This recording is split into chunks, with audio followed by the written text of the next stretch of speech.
Good morning. This is the information webinar for the 2020 Call for Projects for the RTA's Community Planning Program and for CMAP's Local Technical Assistance Program. My name is Michael Horsting. I'm with the Regional Transportation Authority, and I'm joined today by Tony Mano with CMAP.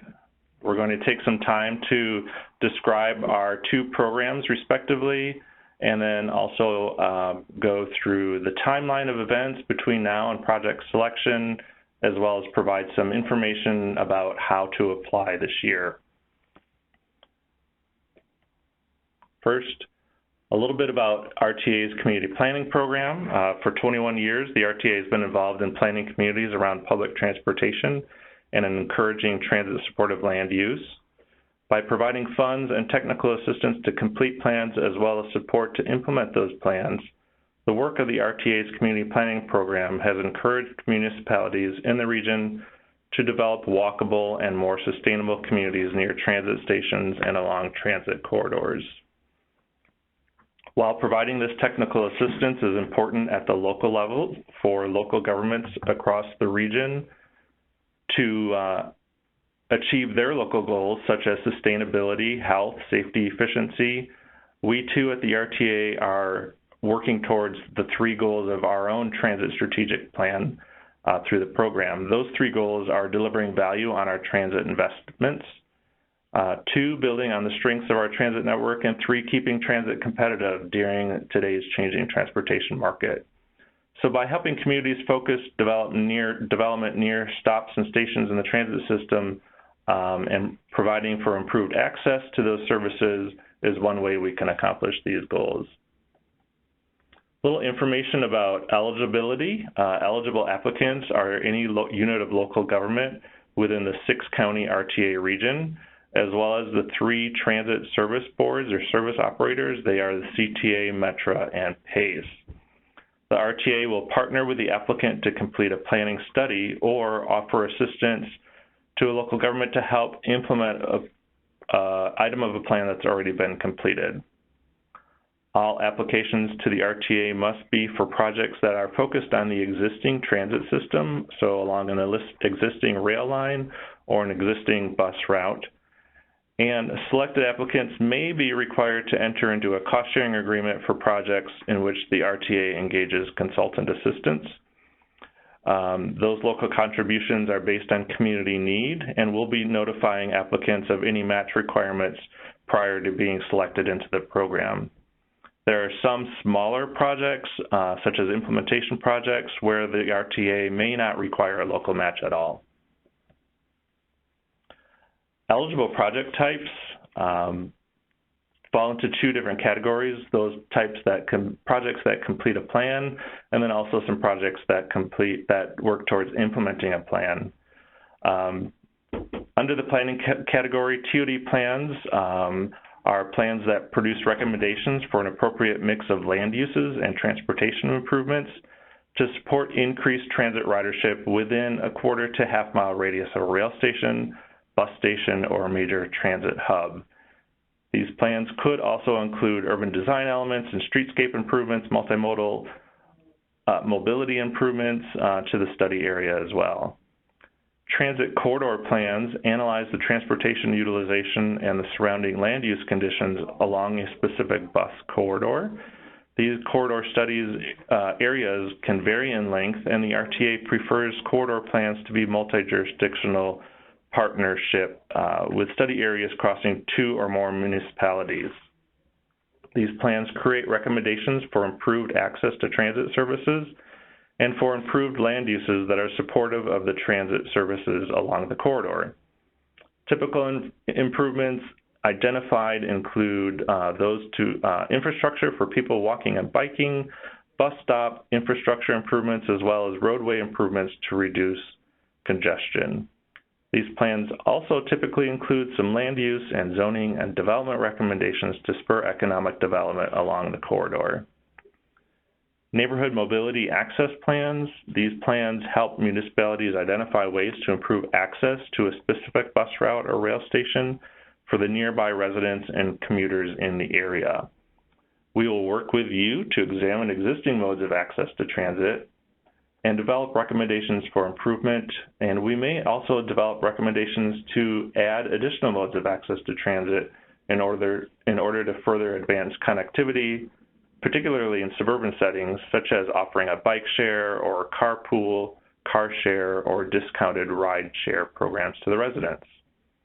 And then finally, under the planning category, transit service plans and service improvement plans, these are really geared towards the 3 transit operators, Metro, PACE, and CTA. And in these types of projects, we study the demand and possibilities for future transit service within an area, or examine existing transit services to identify ways to improve efficiency and effectiveness of the service. If you're a municipality and wish to participate in one of these plans, we request that you contact the appropriate service board to discuss your ideas and to partner with them to apply for this type of project.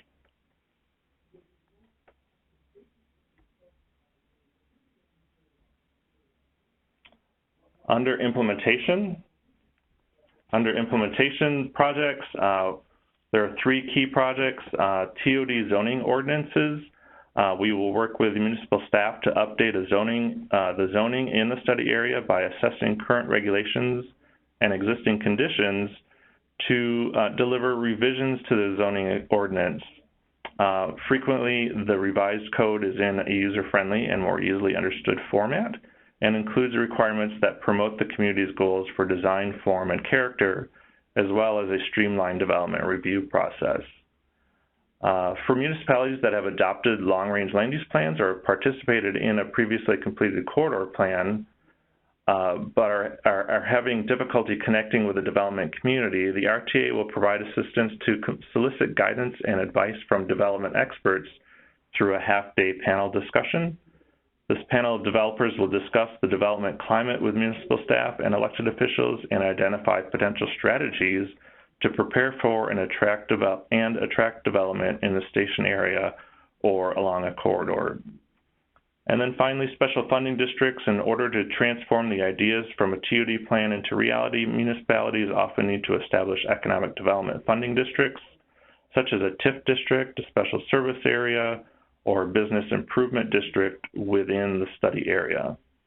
So the RTA will work with you to determine which type of project is most appropriate, and then help develop that district and also assist the municipality towards adoption of the new ordinance.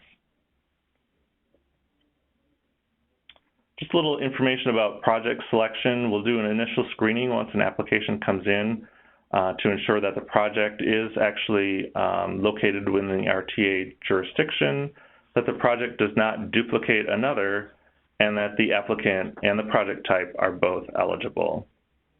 For non-governmental organizations, we do ask that you partner with a local government to submit an application on your behalf to the community planning program. Tony will speak a little bit about that and how that differs for LTA program.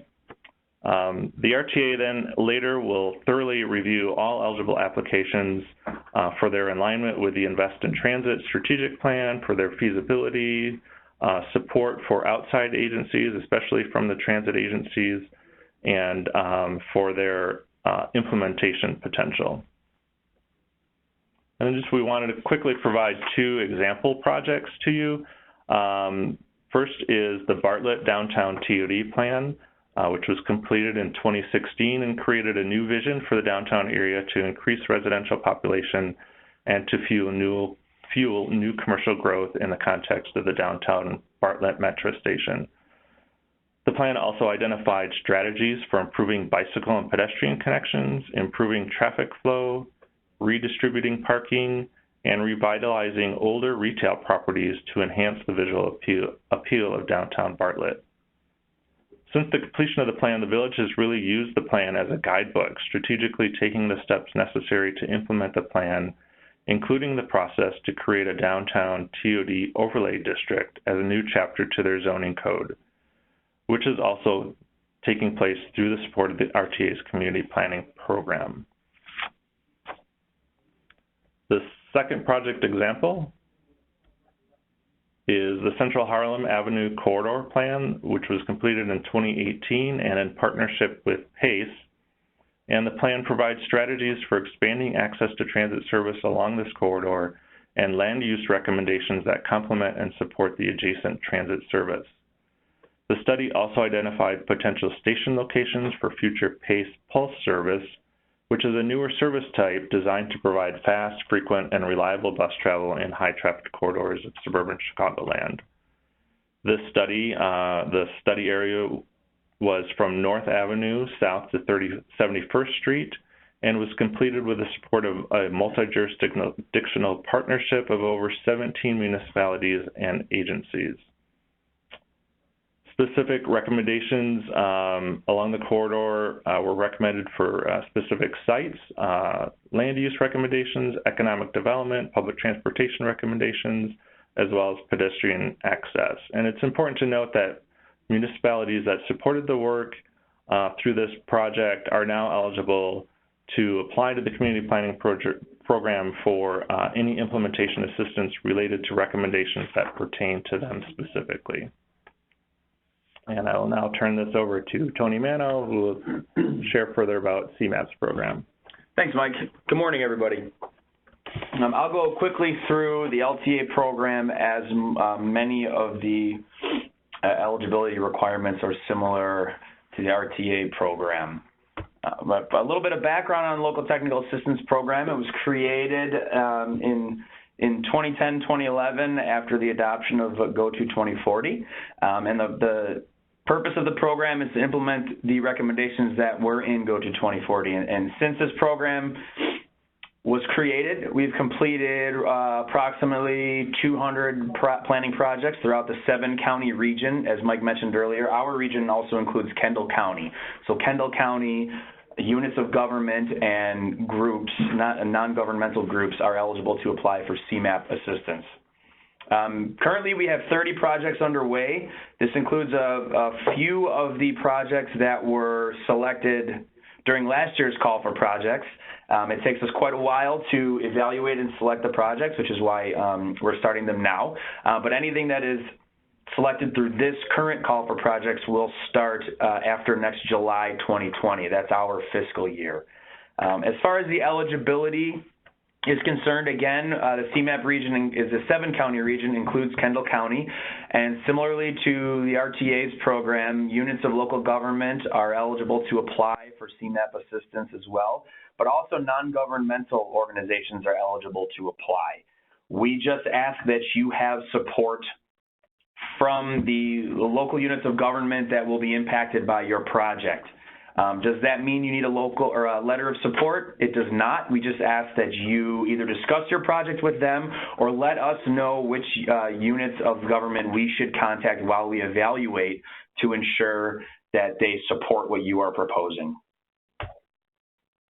What are some of the benefits of CMAP's assistance? Well, we can provide data and planning expertise, GIS expertise, data research and analysis expertise as well. We provide outreach assistance. Every project that we take on has a fairly in-depth public outreach component to them. And quite often we have a separate scope of work for the outreach component to ensure that the public is involved every step of the way throughout all of our projects.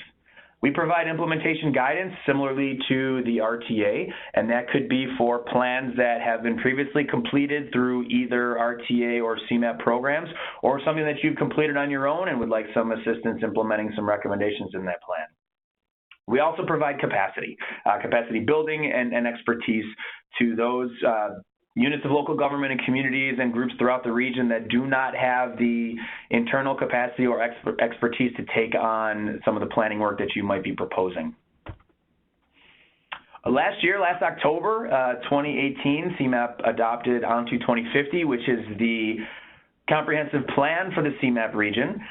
So now we are working under the recommendations and principles of ON2 2050. Therefore, any applications that come into us for planning assistance will be evaluated through the ON2 2050 lens, if you will, to ensure that the work that we are taking on and the guidance that we are providing aligns with the recommendations in ON2 2050 and helps implement this plan.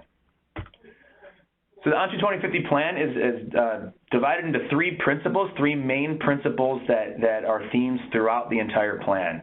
The first one is inclusive growth, and this is the idea that the economy, our regional economy, will grow if everybody within the region is given the opportunity to grow with it. Much of our work focuses on disinvested areas of the region, and so we encourage you to think about that when you are putting your application together. The second principle is resilience. Many people think of this as climate or environmental resilience. While we certainly think of it that way, and there are many recommendations in the plan that point to that, we're also thinking about economic resilience as well. We want to help the region prepare for rapid changes, both known and unknown. The third principle is prioritize investment. We want to encourage the region to target resources that maximize benefits. What does this mean? Well, there is money available for projects throughout this region, as we all know, and there are a lot of entities competing for this money. And so we just want to help make a coordinated effort to ensure that money that is invested in our region goes toward projects that are impactful and significant. They don't necessarily have to be regionally significant projects as we outline in ON to 2050, but they should have a local impact or certainly impact more than one municipality. We encourage multi-jurisdictional applications. We like when two or more communities or groups apply to us for projects that essentially do not respect municipal borders. We like to take on work that looks at larger portions of the region. So think about that as you're thinking through your application. We certainly invite communities to apply to us for projects that would only impact their community or their boundaries or a portion of their community, but multi-jurisdictional applications allow us to provide a bigger bang for our planning buck, if you will. So as I mentioned, there are three principles that are themes throughout ON to 2050, but it is divided into 5 chapters. That's community, prosperity, environment, governance, and mobility. I encourage you to read through the plan and think about how your project can point to one or more of the recommendations in these chapters. Not every project and every planning project has to cover everything in ON to 2050. It is certainly okay to apply for something that points to one recommendation. We just ask that you take a look at it and think about how your project can align with this plan. Again, we like to focus on local capacity through our program, implementation, feasibility, market feasibility, and financial feasibility through the projects. We like to create a pipeline of projects through our planning work. Our goal is to help communities create a plan that has recommendations that could potentially turn into larger funding sources for capital improvements, etc. So think about that as you put your application together. And speaking of the application, we do have a new format this year. In previous years, we asked that you created a PDF and email it to an RTA email address. But this year, we're trying an online-only application. So you can go to either the RTA's or CMAP's website, and you will find a link to an application form. It's very similar to a Google form, and it's much shorter than in previous years, too. We simply want you to state to us your planning issue or challenge that you want to address and how you need our help and other partners that might be involved. We are not asking for you to attach previous plans or letters of support. In fact, there is no button to attach any documents. If you do feel the need to submit a letter of support, again, they are not required. But if you do want to submit one, you are welcome to do so either to applications@rtachicago.org or applications@cmap.illinois.gov. Again, they are not required, but we certainly welcome them. So this is what the online form looks like, and if you successfully submit an application through this form, you should be taken to this web page that says thank you for your application, essentially confirming that it was sent in. If you do not get directed to this page, your application most likely was not submitted, so you should call somebody at CMAP or RTA right away to confirm that. Our contact information is right here. You can call me or Heidi Prasad at CMAP, or you can call Mike Horsting at RTA. But getting to this page will tell you that your application was successfully submitted. Also new this year is CMAP will reach out to you shortly after your application is submitted, sometime probably in later October, to create a map of your proposed study area. This is going to help RTA and CMAP evaluate the applications, and frankly, it will help all of our partners evaluate the applications as well. If you do want to include a map, you can, but again, we don't have a button for you to submit attachments, so let us handle creating a map of your study area. And if we need some help figuring out the exact boundaries or close enough boundaries, we will reach out to you. But this slide here shows the timeline for the entire process, the entire evaluation process. So the call for projects opened this past Tuesday on September 17th. We're doing the webinar right now. Applications are due before noon on October 17th. And then again, sometime in October, CMAP will reach out to you to create a map of your proposed study area. And then throughout winter, both of our agencies will be evaluating all applications that come in. And evaluation is not only internal. All working committees at CMAP do see all of the applications. They are posted online, same with RTAs. So all of our working committees have a chance to give us feedback, as well as the transportation and transit agencies, other technical assistance providers, the county planning directors, CDOT and Department of Planning and Development in the City of Chicago. We make sure that all external partners have an opportunity to give us feedback on the applications. And specifically to RTA, they will have a public comment period in December and invite any comments, I believe, to be emailed to you. Correct. If there are any comments on the transit-specific or the RTA-specific projects that agency is evaluating. And then we don't have the exact dates yet, but sometime in late winter or early spring, the boards of both agencies will approve our respective programs. So RTA will take their selections to their board as CMAP does the same. Our NPO Policy Committee, our CMAP board, the Transportation Committee, Coordinating Committee, they all do approve our, or at least see our final selected program and give us feedback on that. So we hope to have that determined by the spring at the latest, and then most projects, or at least the CMAP projects, will start sometime after July 1st in 2020. That's our new fiscal year. After that date, we start to figure out budget and internal capacity to take on these projects. The last thing I wanted to plug on behalf of both of our agencies is the Small Plans, Big Ideas event series that just started this past Tuesday in Aurora. There are 5 regional events happening, and then one downtown. The one on downtown is October 10th. But these events are meant to highlight planning success stories throughout the region, or challenges as well, frankly, featuring a panel discussion at all of the regional events with not necessarily even local representatives, but representatives throughout the region, discussing some of the work that they've done, and also to highlight the work that RTA does and the services that CMAP provides. So please give some thought to attending one or more of these events out in the region, and then all this culminates with the symposium on October 10th downtown. That is an all-day affair. The ones out in the region begin at 3 o'clock and end around 6. But the one downtown is all day. There were panel discussions in the morning and afternoon, and the lunchtime program features our new executive director, Aaron Alleman. And at all these events, there's also an opportunity for the attendees to network and discuss potential project ideas, because we will have the ability for people to apply to the programs on site at these events.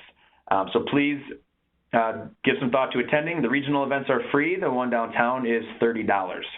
And that concludes my presentation. So thank you very much. Please contact either agency if you have questions. We are welcome to talk you through the application and give you pointers on what makes a strong application. Thank you very much, and good luck.